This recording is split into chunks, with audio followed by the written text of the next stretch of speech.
Olha, que bom, bom a gente estar aí já chegando no nosso Natal. Aliás, esse ano passou bem depressa, né? Por causa dessa pandemia, a gente realmente não vê quase o tempo passar, não é? Mas passou, mas está aí o Natal. Eu lembro uma vez a gente cantava um canto de igreja que dizia o tempo passa sutilmente, né? E de repente o Natal chega, né? E chegou mesmo. É verdade. Mas então estamos aí no quarto domingo, começando a quarta semana, que por sinal é pequena, porque o Natal, ele praticamente é quinta-feira, né? Dia 24, à noite, já celebramos o Natal. Dia 25 é sexta-feira, então é uma semana assim bem cheia, vamos dizer, não é? Praticamente não é a última semana, mas é quase a última. Acho que é a última mesmo, né? Não, não, Porque amanhã é dia 20, não, mas nós temos mais um sábado ainda do ano, é. mais um É. sábado, é. Muito bem, ô Fábio, olha, as reflexões desse domingo são bonitas, porque já estamos chegando no Natal, né? E a gente tem aqui os textos. Vou pedir licença para você, Fábio, você, Érica, também você ouvinte, para começar a nossa reflexão sobre os textos da missa de amanhã a partir da primeira leitura, que é tirada do segundo livro de Samuel, capítulo 7. São vários versículos. E nós temos aqui, primeiramente, para você entender. Então, o rei Davi, ele tinha conquistado Jerusalém, e tinha construído o palácio dele, a cidade estava muito bonita, tudo mais, e ele ficou com um escrúpulo. Ele falou, puxa vida, eu estou morando num palácio muito bem feito, com lambris e todas essas coisas, né? E a Arca da Aliança, o Senhor, está aí debaixo de uma tenda. Então ele chamou o profeta Natan e falou para o Natan, olha, o que está acontecendo? E o Natan percebeu a ideia de Davi de construir o templo. E o Natan falou, olha, eu acho que é uma boa ideia. Mas de noite, Deus apareceu para Natan e disse para Natan, olha, vai dizer para Davi que ele não vai construir coisa nenhuma, não. é, e Deus vai então lembrando através de Natan. Depois Natan foi falar com Davi e transmitiu a mensagem de Deus, né? Deus realmente chamou Davi, era um pastorzinho, ainda jovem, fez dele um rei, venceu todos os inimigos. Jerusalém agora era a capital do reino, tudo estava em paz, né? E então Deus fala assim, olha, você não é você que vai preparar uma casa para mim, não. Sou eu que vou preparar uma casa para você. Naturalmente aqui a palavra casa é diferente. Davi queria construir um templo para ser a morada de Deus, né, no meio do povo. Agora Deus vai dizer, eu vou construir uma casa para você, a família de Davi, que seria, portanto, uma família abençoada. Deus diz assim: concedo-te uma vida tranquila, livrando-te de todos os teus inimigos. E o Senhor te anuncia que te fará uma casa. E aí então, depois mais para frente, ele vai dizer: tua casa e teu reino serão estáveis para sempre diante de mim, e teu trono será firme para sempre. Quer dizer, Deus prometeu para Davi que da família dele sairiam todos os reis e não teria fim. Seriam a sucessão de reis para sempre, até o fim. Muito bem, então essa é a promessa de Deus por rei Davi. Tudo bem. E em seguida, dessa primeira leitura, nós temos o Salmo 89. Esse salmo foi escrito quando? Quando aconteceu o seguinte: acabaram os reis. O povo não tinha mais rei, né? O rei da Babilônia invadiu lá, acabou com tudo. Depois caiu na mão dos persas. Então, o Israel era uma província, era um estado, vamos dizer, que pertencia ao rei da Pérsia. E o rei da Pérsia nomeava governadores. Não tiveram mais reis, tiveram mais. Então, nesse momento, é que é elaborado, que é feito esse Salmo 89.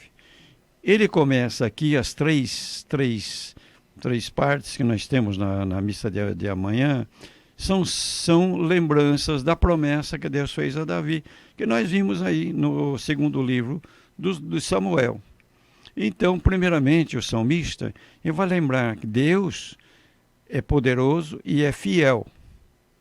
Então ele diz assim: eu cantarei vossa verdade, porque dissestes, o amor é garantido para sempre, e vossa lealdade é tão firme como os céus. E aí ele vai lembrar o juramento que Deus fez a Davi. Eu firmei uma aliança com meu servo, meu leito, e fiz um juramento a Davi, meu servidor.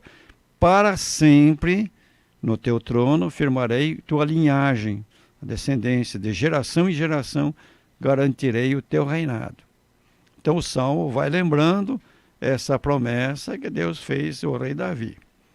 E aí então, depois ele vai dizer, guardarei eternamente para ele a minha graça, e com ele firmarei minha aliança indissolúvel. Portanto, Deus é fiel, Deus fez a promessa, então Deus tem de cumprir. Não é verdade? Mas o Salmo, quando chega no versículo 39, depois de falar tudo isso, ele diz assim, mas, acabaram os reis. E agora? Deus falhou? Deus, que ele diz que é fiel, que é leal, prometeu, mas não está cumprindo. Acabou. É interessante isso, né? Quer dizer, quando você começa a ler a história de Israel, essa promessa, como é que a coisa vai acontecendo, aqueles descendentes de Davi, houve bons, houve ruins, não é? Mas foi levando, até que o Sedecis acabou. Muito bem. E daí? Daí vem a resposta, né? A resposta é o Evangelho que nós temos aqui, que é lido de São Lucas. É o capítulo 1, versículo 26 a 28. Deus não falha. Então, o que aconteceu? Como é que se realizou essa promessa de Deus? Então, vem esse anúncio do anjo Gabriel a Maria. Veja, o anjo Gabriel é um dos 7 espíritos que estão junto de Deus, chamados arcanjos. Ele foi enviado por Deus, portanto, Deus manda. Lembra que Deus prometeu e Deus não pode falhar, porque ele, afinal de contas, ele é fiel, né? Então, esse anjo foi enviado a Galileia, a uma moça, uma jovem, prometida em casamento a um homem chamado José. Agora vem o que São Lucas escreve. Ele era descendente de Davi. Isso aqui é importante. Veja a promessa, parece que não se cumpriu. Agora veja o anjo que vai lá, vai anunciar para Maria, que é prometida em casamento a um jovem, José, que era da família do rei Davi. E o que ele vai anunciar para Maria? Vai anunciar o seguinte: eis que conceberás e darás à luz um filho, a quem porás o nome de Jesus. Jesus significa Salvador, né? É interessante na língua hebraica, a escrita, que escrevemos só as consoantes. Depois, mais tarde, que vieram os tais escritores chamados massoréticos, que puseram as vogais. Então, Jesus é a mesma coisa que Josué, né? Então, é interessante isso, mas Jesus é o nome que significa Salvador. E o anjo vai dizer, ele será grande, será chamado Filho do Altíssimo, Filho de Deus, e o Senhor Deus lhe dará o trono de seu pai Davi. Veja, então, a realização da promessa de Deus, aquele juramento que ele fez a Davi, agora vai se cumprir naquela criança que vai nascer. E diz ainda mais, ele reinará para sempre. É a promessa que Deus fez a Davi. Então, ele reinará para sempre. Sobre quem? Sobre os descendentes de Jacó, e seu reino não terá fim. Então, nós temos uma coisa muito bonita aqui. em Jesus se cumpre a promessa que Deus fez ao rei Davi, que o reino dele seria para sempre, seria ocupado por seus descendentes. E aqui Jesus, então, ele contra toda aquele pensamento antigo, etc. Mas cadê o rei? Cadê o rei? Deus prometeu, Deus falhou. Não falhou, não. Os caminhos de Deus são muito diferentes dos nossos. Deus é engraçado, sabe? Deus quando a gente começa a ver a história, a nossa história também, Deus surpreende. A gente pensa uma coisa, acontece outra, mas no fim a gente vai ver como realmente os caminhos de Deus são muito diferentes, não é? E aqui nós temos uma coisa interessante. Quer dizer, Jesus descende do rei Davi por meio de José, né? É interessante, a família é do José. José que é descendente do rei Davi. Por isso que estavam lá no dia do nascimento de Jesus, estavam em Belém, que havia o recenseamento e as famílias iam para onde era o lugar da família. Então José é que vai realmente dar o nome a Jesus. No Evangelho de Lucas, fala que e tu lhe darás o nome, lhe porás o nome de Jesus. No Evangelho de Mateus, Mateus era judeu, Lucas não era. Lucas era grego, né? Então, Lucas tem a mentalidade grega. Então, Maria que vai dar o nome. Na Mateus, que é judeu, o anjo vai aparecer para ele e vai dizer, tu lhe porás o nome de Jesus. É porque era o homem que colocava o nome. Então, Jesus descende do rei Davi através de José. José que realmente põe o nome na criança. Isso aqui é interessante. Agora, depois, quando Maria pergunta, mas como é que vai acontecer isso? Então, o anjo vai dizer, o Espírito virá sobre ti e o poder do Altíssimo te cobrirá com sua sombra. Por isso o menino que vai nascer será chamado Santo, Filho do Altíssimo. O Espírito Santo virá sobre ti. O que significa isto? Não é? Significa o seguinte, quem é o Espírito Santo? Primeiramente, não é um ser humano, né? Portanto, aqui não se trata de um relacionamento sexual, não, porque não é um ser humano. O Espírito Santo é Espírito. E esse Espírito Santo, quem ele é realmente em Deus? Veja, o Pai gera o Filho. A vida é o Espírito Santo. O Pai ama o Filho ama o Pai. O amor é o Espírito Santo. Então, quem é o Espírito Santo em Deus? É a vida e o amor. O Espírito, veja o que é Espírito. Você respira, não é? Significa que você está vivo. Então, respiro vem de Espírito.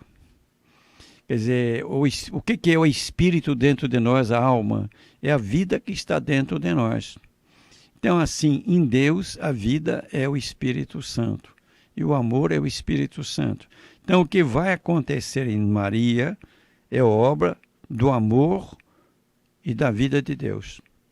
É uma coisa diferente. E aqui a gente tem a realização, pegando o Evangelho de Mateus, da profecia. Quando Isaías, ele vai dizer para o rei Acás, eis que uma virgem conceberá e dará à luz um filho, será o Emanuel, né?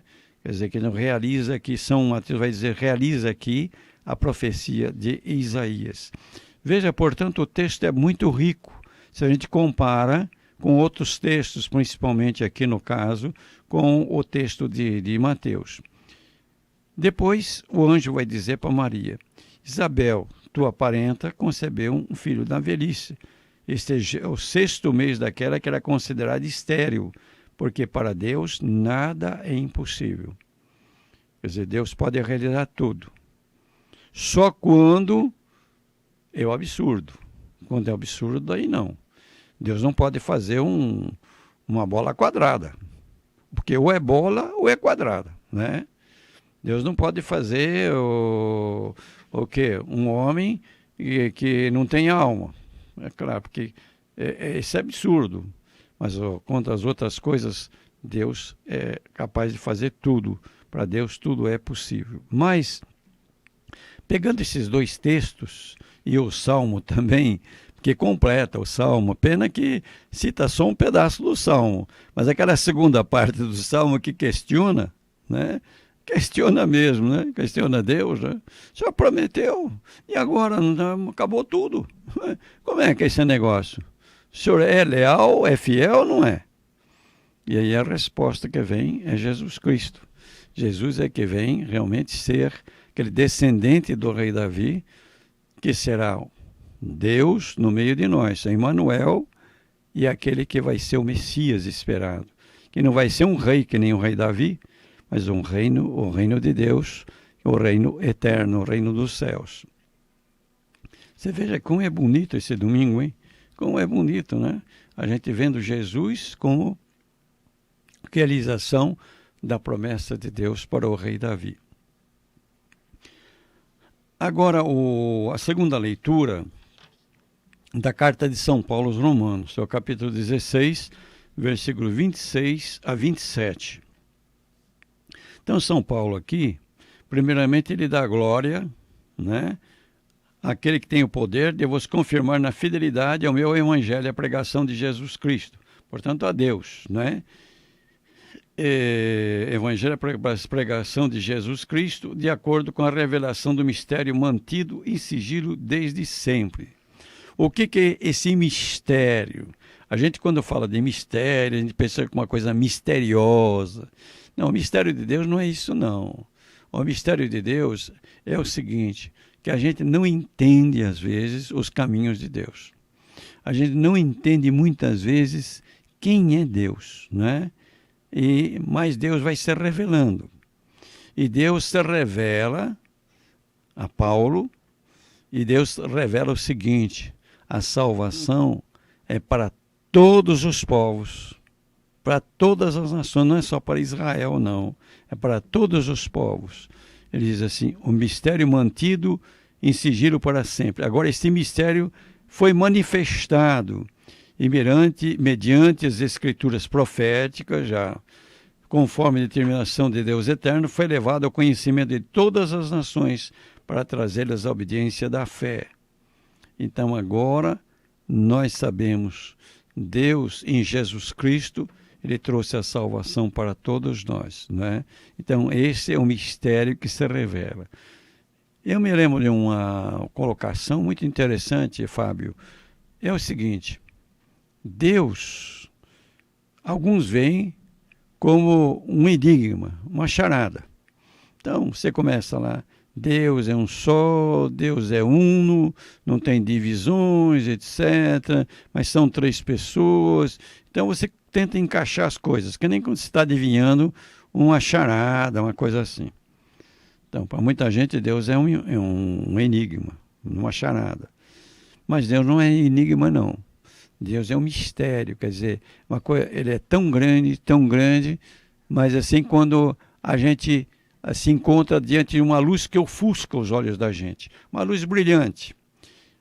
Aí nossos olhos vão se acostumando com a luz e nós vamos vendo pelo menos trechos ou pedaços das coisas.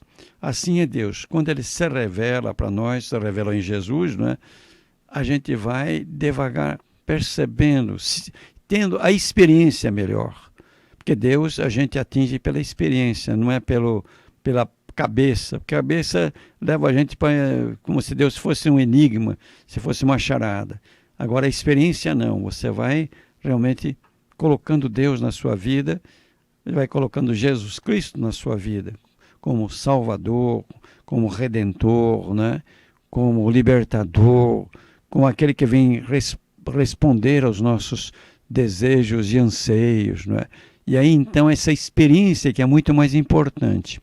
Eu me lembro de um escritor, até um judeu, ele não é cristão não, ele escreveu livros muito interessantes, né? E ele dizia o seguinte: não importa para nós, o importante não é quem é Deus, o importante é quem é Deus para mim. Então, o importante não é falar de Deus, é a gente conversar com Deus. Então, Deus ser não ele, mas o tu, ou você, com quem você conversa, não é? E justamente Jesus é a palavra de Deus, que veio abrir uma conversa conosco. E agora então a gente conversa com Deus por meio de Jesus Cristo. Isso que é muito interessante. Às vezes a gente, quando fala da Santíssima Trindade, a gente deve lembrar o seguinte: principalmente você conversa com o Pai por meio de Jesus Cristo. Você se une a Jesus e conversa com o Pai. E o Espírito Santo é que nos dá a palavra, o que falar com o Pai. Então a oração se torna realmente trinitária, perfeita. Por Jesus Cristo, no Espírito Santo ao Pai. Né? Que é realmente uma coisa muito bonita na nossa vida. E é isso que Jesus veio trazer para nós. Ele veio fazer o quê? Nos salvar, muito bem, mas ele veio nos revelar quem é Deus, é a palavra de Deus, Deus que se revela a nós, né? E nos liberta do pecado, da lei, de tudo aquilo que não presta. Então, o Natal está chegando, mas o que vai ser esse Natal para nós? Primeiramente vai ser um Natal diferente, né? Nós precisamos tomar cuidado aí para não pegar essa pandemia e tudo mais. Mas vamos celebrar nosso Natal com alegria. Vamos lá fazer um almoço, se a gente puder, fazer um almoço melhor, uma ceia de Natal, tudo isso. Muito bem. Se você tiver possibilidade, faça. Mas isso não é o mais importante. O mais importante é realmente a gente fazer do Natal uma descoberta desse Jesus, que é o prometido ao rei Davi e a nós também, né? E a gente às vezes celebra o Natal, se preocupa com presentes, se preocupa com todas essas coisas, faz parte, né? Mas é uma festa de aniversário do nascimento de Jesus, que nasceu lá em Belém. A gente não sabe o dia que ele nasceu, você pegou essa data para a gente comemorar, está muito certo, né? Agora, se imagina, a gente vai no aniversário e ignora o aniversariante, coisa horrível, né? Coisa horrível. Assim também o Natal não pode ser um dia de desconhecer Jesus, então é o dia de a gente rezar, de a gente vir na missa, podendo, né? E a gente realmente colocar essa questão, quem é Jesus realmente para mim, para a minha vida. Então, resumindo, esse domingo, que é muito bonito, por sinal, né? Primeiramente lembra, esse trecho do livro de Samuel, o segundo livro de Samuel, né? Então, a promessa que Deus fez ao rei Davi, que os filhos dele sejam reis para sempre. O Salmo 89. Não tem mais rei, e a promessa que Deus fez, como é Deus enganou a gente, o que é isso, né? Aí vem o Evangelho dizendo para nós, Jesus é o prometido, ele é o Filho do Altíssimo, e o descendente do rei Davi, e seu reino será eterno, será para sempre. E aí São Paulo dizendo para nós, esse mistério foi revelado para nós, que Jesus veio trazer a salvação, e é o Deus conosco, o Emmanuel, que está junto de nós, e que realmente responde a todos os nossos desejos, anseios e necessidades também. Tá bem, Fábio? Ô, Dom Luizinho, você está bem. Eu tenho a impressão que apesar de tantas coisas que aconteceram, Dom Luizinho, eu tenho a impressão que para muita gente esse Natal vai ser um Natal muito diferente. Mas diferente em profundidade. Isso. Porque eu tenho a impressão que as pessoas estão buscando com mais intensidade esse significado, né, de Jesus, de entender Jesus, de buscar esse Salvador. E Dom Luizinho, quando a gente começa a entrar, como o senhor está falando, de uma forma muito profunda, né, a respeito da Santíssima Trindade, desse Jesus que veio para criar esse canal, né, essa ponte entre nós e o Pai, através do Espírito Santo, que nos leva a orar, a falar o verbo, né, do verbo encarnado. Que coisa bonita, como isso é profundo. E daí, quando nós voltamos ali e olhamos esse evangelho, né, Dom Luizinho, nossa, Deus se fez homem. Quando a gente pensa nessa grandeza, é uma coisa... É como o senhor diz, a nossa cabeça não consegue entender Deus. Imagina entender Deus homem, né?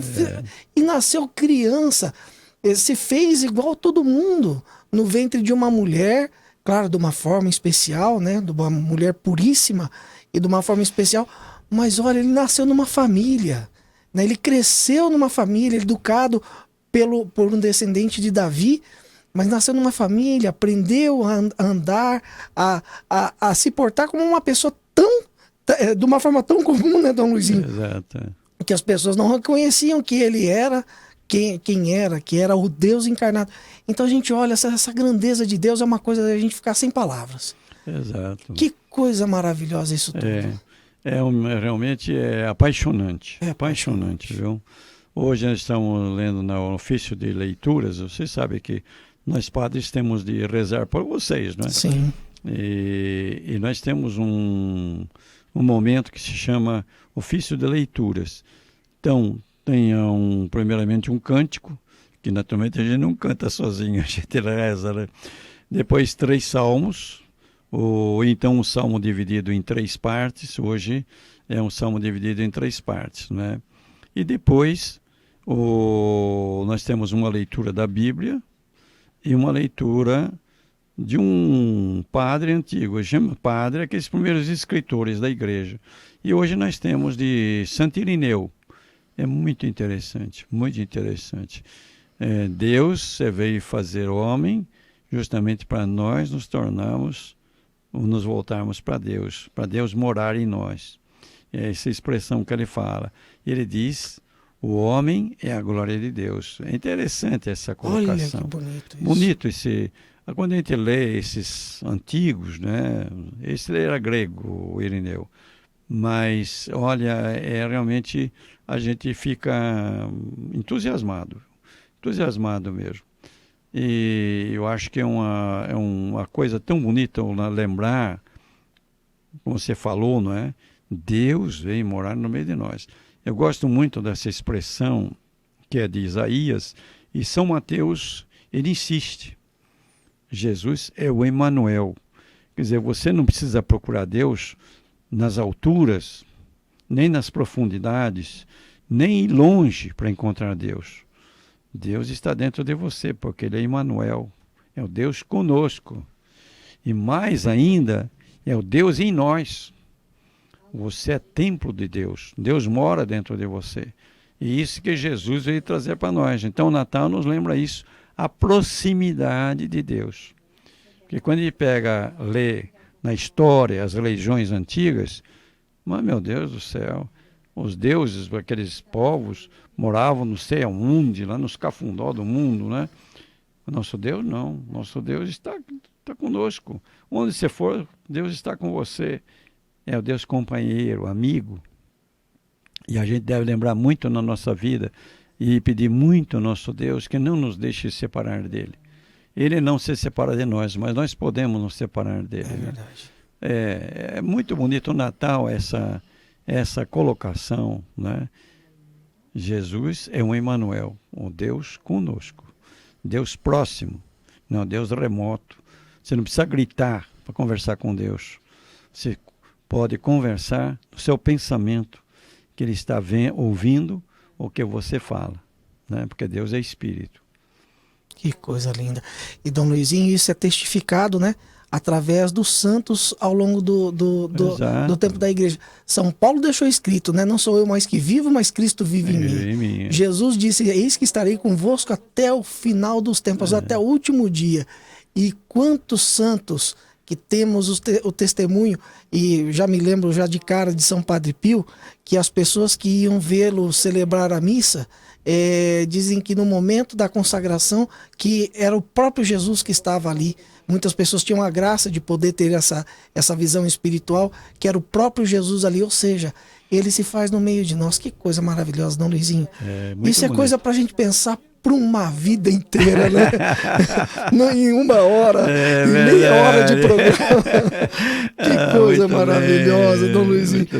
E nós temos que terminar, né, Dom Luizinho, esse momento maravilhoso que realmente nos emociona, realmente cala profundo no nosso coração, pedindo para o senhor uma bênção para todos os nossos ouvintes e para nós também aqui do estúdio. Não tem dúvida, Fábio, para você, a Érica, nossos ouvintes, as nossas ouvintes, né?